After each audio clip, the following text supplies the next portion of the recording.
Okay, the time is now 1 minute past 12, and we have a majority of the confirmed guests logged in. So let's begin. I just like to start by welcoming you all to this 30-minute Questback webinar.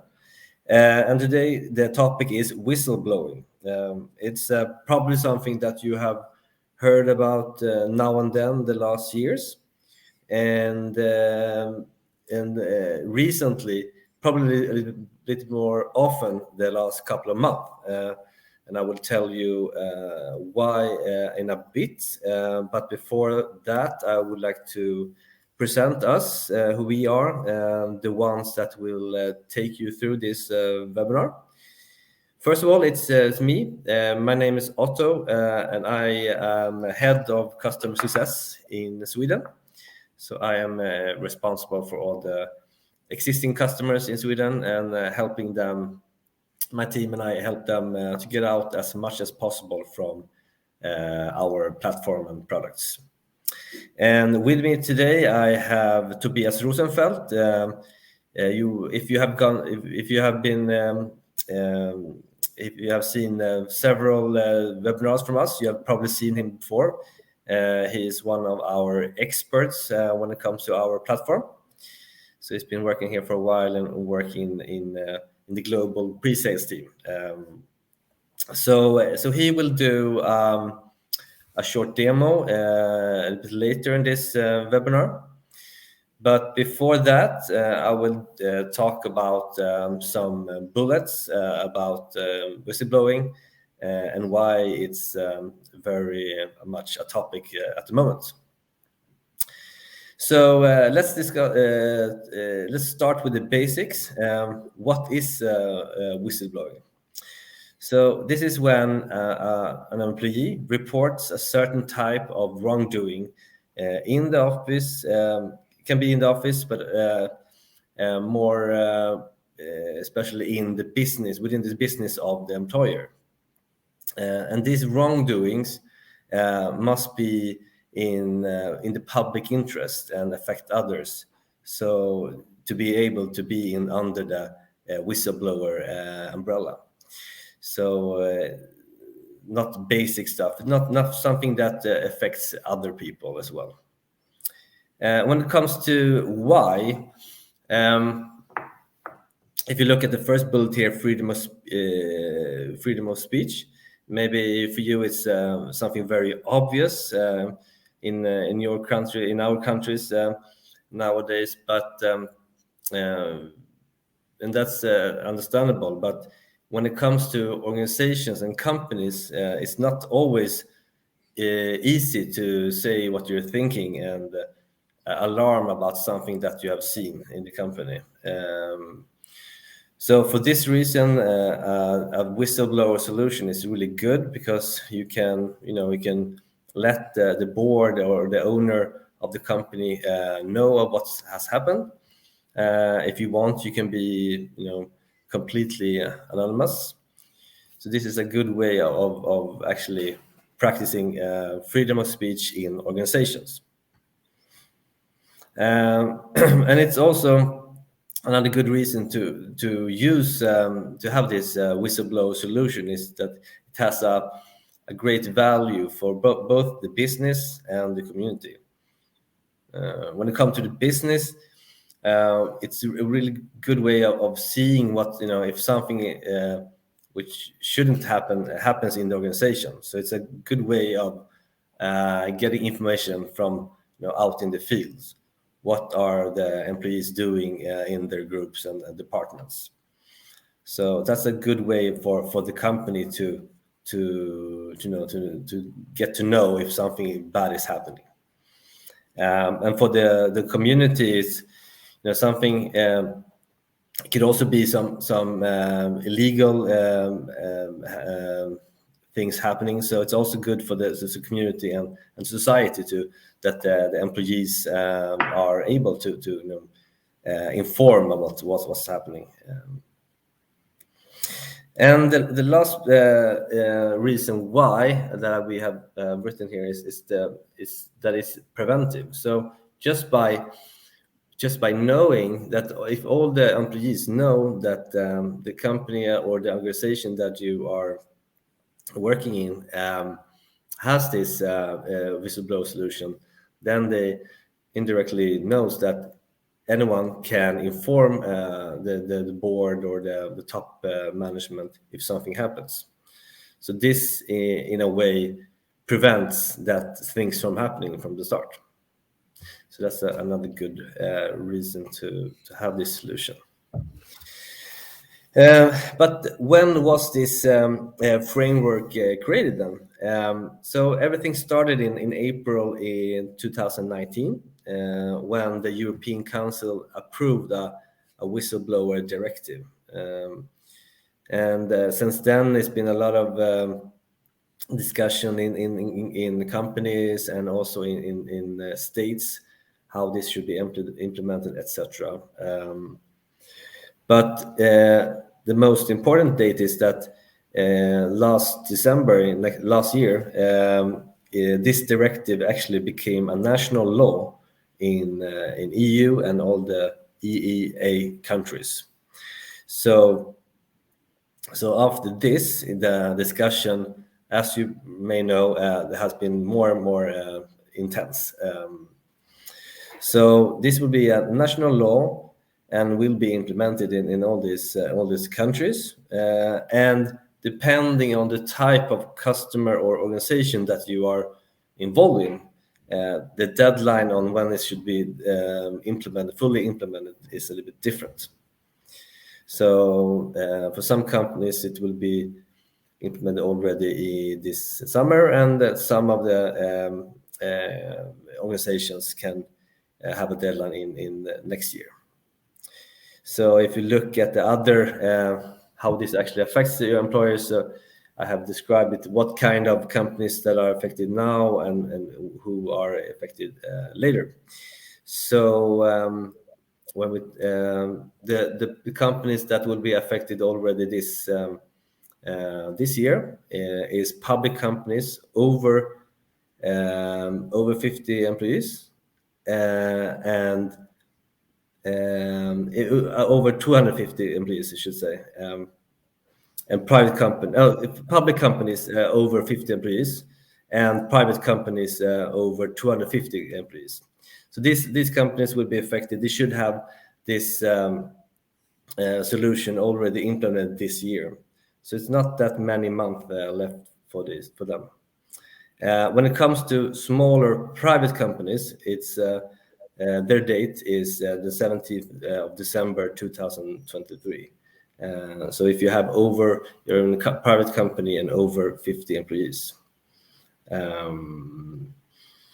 So that's about that. And also for this to be fully implemented, means that it should not only have this a solution where you can report certain wrongdoings. You should also have a routine to follow up the cases as well. So it's both these sides are important for this to be fully implemented. Yes, and when it comes to Questback now, so what can we offer when it comes to this whistleblowing framework? So first of all, we have a ready-to-use template.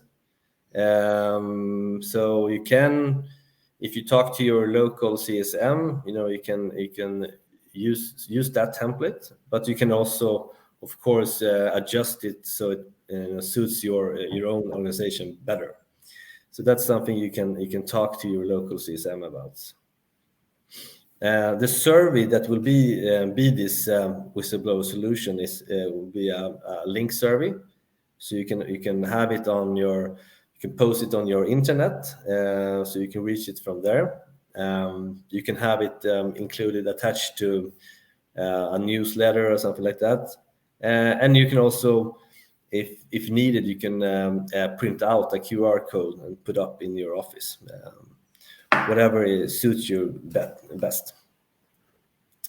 And if you want, there's two ways of handling the identity of the person that sends in this case. It can be anonymous if the person wants, but it can also the person that alarm about this. It can also choose to write his name or her name, and in this way it can be able to talk to the person that is controlling the solution. So there's a function to talk with them through the actual solution. And this is something that Tobias will show you a little bit later today. So as I said, there's a way of, it's very easy to follow up the cases that comes in. So first of all, we can create these notifications. So if you get something in, you get a notification to your email, and then you can log in, and have a look what's included in this case, and then also talk to that person if possible. And lastly, for this, according to this framework, the data should be saved for 2 years, not more or less. So, and in our, probably most of you know this already, but in our platform, it's possible to put a time when the data from a survey will be erased. So this is something you can use in this case as well. So from two years from that the case was created, the data can be deleted. It will go exactly as it says in the framework. So this is what I was gonna say about the whistleblowing and what we can offer. Tobias will be showing you now how it works in our platform. If you have any questions, you can ask them in this chat, and I will be able to answer there. And if we have time, we can also bring up some questions with Tobias later. So Tobias, would you take over and show the platform? Absolutely. Thank you, Otto, and thank you for the introduction. And my role is now to really show you in Essentials on how such a internal reporting channel can easily be set up and managed. Our whistleblowing solution is not about offering you a full whistleblowing solution in a sense from A to Z when it comes to routines, etc. So there's additional work that you will need to set up and define yourself with your legal teams.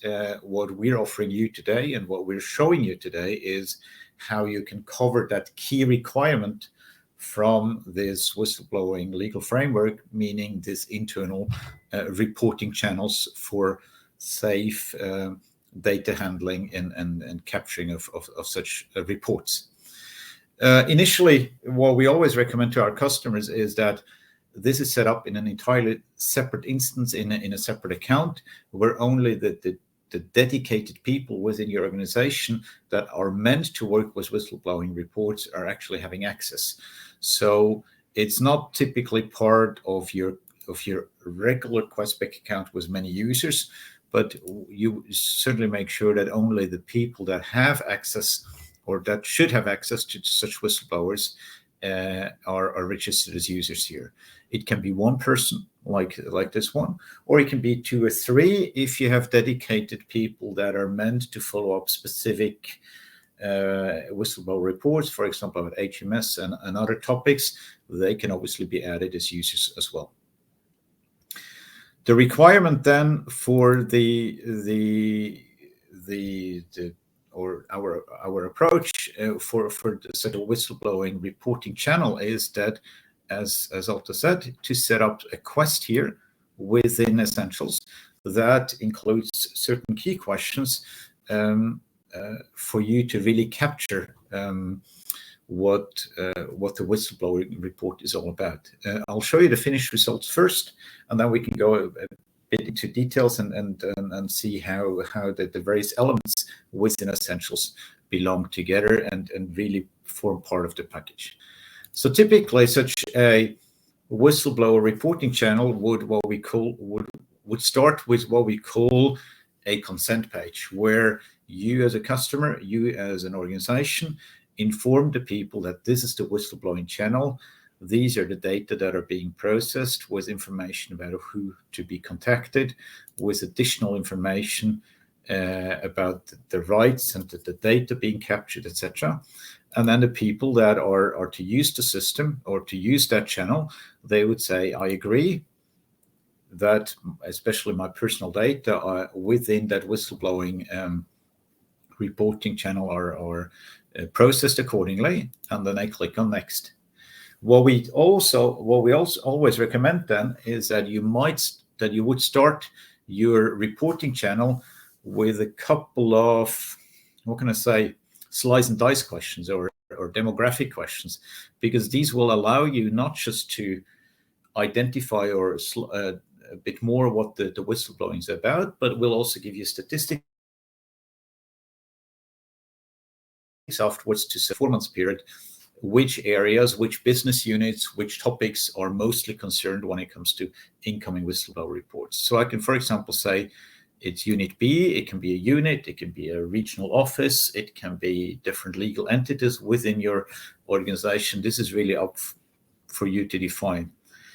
The second one is, can say, okay, abuse of power or corruption or danger of climate and environment. And you see here also what Otto said initially, whistleblowing is all about wrongdoings that have some sort of a bigger interest also that affect the general public. And these are typically topics in these fields. Depending on your own internal guidelines on how you as an organization handle whistleblowers, it might be relevant that people give at least an explanation on why they use this channel directly instead of going through the regular reporting lines. And it could be, for example, something like wrongdoing is by my direct manager. So if they want to whistleblow on their manager, then maybe going through the reporting line is not the way to go. So therefore, using the channel here. It would then be obviously a free text answer where the people that use the whistleblower are really asked in detail, described who, what, where, when, how, give a detailed description on, say, okay, sales manager runs illegal kickback schemes, for example. That could be, I said initially it's some financial wrongdoings, and then I describe it here, and I would describe it in much more details. I might have some documentation that I could upload to further support and confirm my report. I have no other documentation. And then one question that we would typically include is what Otto said. Would you like to be to disclose your identity? Would you say, yes, I am this and this person, I reported, and I'm okay to be contacted for further questions and follow-up? If yes, then one would get an additional question. If no, then obviously one reports anonymously and really safeguards the identity. So if I say yes here, just for demo purposes, then I get to see, okay, I'm Tobias, this is my email address, this is my phone number, and then at the end, if I then confirm that my statement is complete, then I, as a person, have submitted my initial whistleblower report, or and then it's up then for you as an organization to pick it up and to take it onward with internal investigations and follow-ups according to your guidelines and whatever the case requires. So this would be a typical form or for your whistleblowing channel. This is a template. We can help you fine-tune it by adding or removing certain questions, but this could be something that is implemented within your organization. So how does the setup work? How does the different elements work together here? I think one thing that we have showed you initially to start with is that the survey starts with a consent form, which we would activate here in the GDPR settings, where, as discussed, you can define that the data you capture through this channel are retained, saved for a period of 2 years, and after that period, they would be automatically removed. You then also have the ability here to disclose in details the welcome text, possibly a reference to a third site for a guideline, etc., and all the contact details down here. So GDPR settings, very important, an integrated part, because it allows us or allows you to make sure that the data are kept for the time they need to be kept and that they're removed automatically after that time. Another element, very importantly, is that at the distribution here, as we've seen here, we would not upload any invitees, obviously, but it would be through a link that can be customized according to your needs.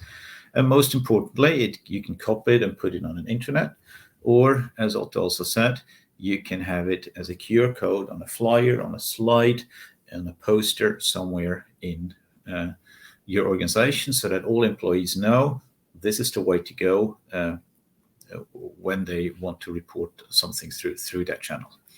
So setting up a link here that can be placed in different locations would be the distribution part. What we've also have said is that an integrated part of that whistleblowing channel is obviously instant alerts that either go back to the people that have reported it as some sort of receipt, or an internal alert to the team that is dedicated to follow up and work with the systems. Such notifications would initially or would be set up here as notification, where one can say if it should be received, it needs to go back to the email address that the people have inserted. And then the receipt could, for example, look like this. Sorry, I just need to drag it over here. So that if a person has said, I'm okay, that I'm contacted by the team for further follow-up, then they have left their email address, and they would get an email, a system-generated email, with a unique reference here and an indication to where they would have to refer to if they wanted to follow up and discuss more, or have a question about where in the system, in the process, their whistleblowing report is. So a system-generated unique case ID or report ID plus an email address for follow-up. That could be a receipt going back to the person that have reported it. Another alert could be a report that goes to a dedicated person within your organization that is meant to work with the follow-up or with the incoming request. And also here it would say, dear whistleblower team, we've received a new whistleblower. Please log in with your login details to your account. Find this case here and do something with it.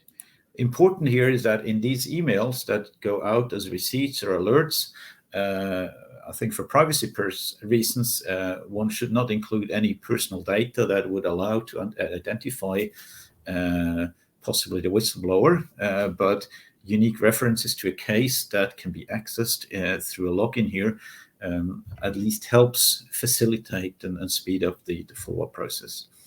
That person then could copy that report ID or the reference ID and then log in to the system where that whistleblowing channel form is set up, go to follow up here, and then say, okay, I need to find my case. And you see the response ID here is the reference. And if I search for a reference, I then see automatically, okay, this is now the entire report. I can click on it. I can see the system data, when it is registered, how long it took time, etc. And not least, I can see the entire response here. It refers to Unit E, it's about fraud and corruption, about the wrongdoings of the direct manager, kickbacks here, and this is the person who has reported it, and I see the details because the person has consented that they can be contacted afterwards. I, as a person, possibly part of a legal team or an HR team, I can then either comment that response here, or pick up the phone, or write that person an email, and then sort of log and trace the work that you do as follow-up here, either in a common field, or you also see further down in the cases here. Also here you have the we have the whistleblower, the whistleblower report here, and also here you can see you have further options to add additional comments, so that you track and trace your process. When you work with cases down here in that grid, you will also see in that grid, that we help you in that follow-up process with the ability, for example, to say, now this case is in progress, and actually it relates to something that my colleague from HMS is to follow up.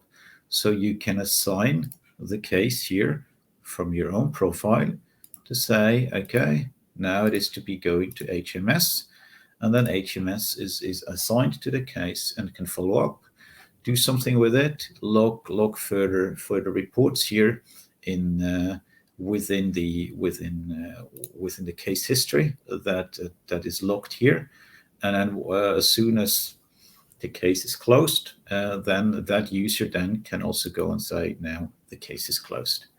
So taking in reports through the channel, you have the capability here with notifications to have instant alerts either way, back to the respondent, back to the person that reported it, and internally you have the ability to set cases, to assign it to other users that are to work with, and not least, and also to see to close the case once that is relevant.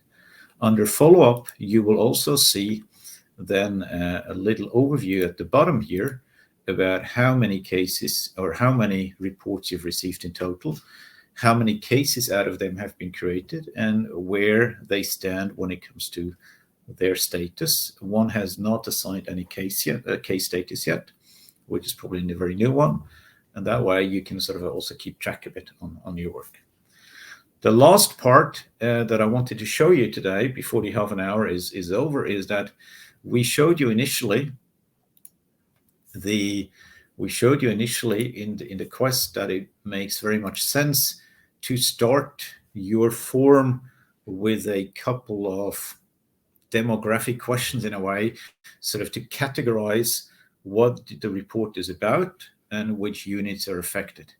And the reason why we recommend that is because then in reports you can get statistics out of it and say, okay, overall through our whistleblowing channel we received this amount of reports, and unit A here leads maybe in the wrong sense, but they have received most of complaints, while unit C, for example, is down to 0.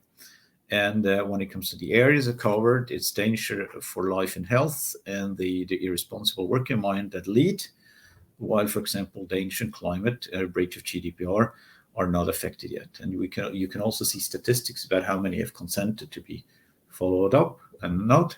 So that also, if you have a need on a regular basis to report upwards to a board or to an independent auditor, how many whistleblowing elements have you or reports have you received, which areas are affected, then within the system you can get a report set up, shared online via the URL here, and you see this statistics. They don't include any specific personal data, so you can also share that report while keeping the detailed actual content of the whistleblowing solution hidden a bit from this audience, but just keep it for yourself for follow-up there. So I hope now within the 15 minutes that we had, I could show you that fulfilling the requirement to have such a safe and secure internal reporting channel for whistleblowing can very easily be set up with Essentials. You can have it covered from A to Z by distributing it through relevant channels, by having the data management with the consent form in place, by having instant alerts here for people to follow up with a case reference, by the ability for the dedicated people within your team to follow up here under follow-up with case handling and status, etc. And not least also here through reports to get statistics out of it, where you can sort of learn over time which areas and which units within your organizations are mainly affected by whistleblowing solutions. So that was the quick demo. Otto, did I forget anything? No, as always, you never forget anything. So thank you so much, Tobias, for that. The time is up, but I just would like to finish up with some bullets. First of all, if you want to share this webinar with anyone in your organization, you can use the same link. The webinar will be a recorded webinar will be shown here on this link to this webinar in about an hour. But we will also send out something from us with the information, so you can have it. You will have sent to your email as well. And then, if you have any questions about this topic, I really recommend you to reach out to your local CSM in your country, so that these people can help you to navigate and find the best solution for you. If you don't know who to talk to, I will write my email in the chat, so you can take my email and send to yourself. Yeah, I think that's it. Just want to say thank you for participating in this webinar, and I hope it's been fruitful for you.